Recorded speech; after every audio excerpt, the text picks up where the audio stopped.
Welcome farmer বন্ধুরা। আজকে Maiti farm হাউসের এই ফার্মে চিক্স 7 দিনে পড়েছে। তো এখানে আমি আগের ভিডিওতে দেখিয়ে দিয়েছি মেডিসিন কী কী চার্জ করেছিলাম। আমি 3 দিন রাত্রে তুতে ভিনিগার চালিয়েছি, আর সকালবেলা প্রোবায়োটিক চালিয়েছি, আর খাবারের সঙ্গে লিভার টনিক আর ক্যালসিয়াম চালিয়েছি।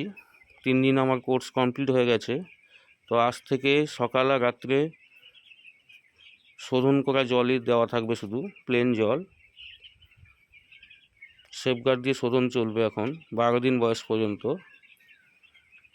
তো দেখুন পাখিরা খুবই সুস্থ আছে, কোনো প্রবলেম নেই পাখিদের মধ্যে। আজ পর্যন্ত আমার মোর্টালিটি হয়েছে 9খানা। কিছু জানার জন্য আপনারা কমেন্ট করুন, নিশ্চয়ই বলবো আমি।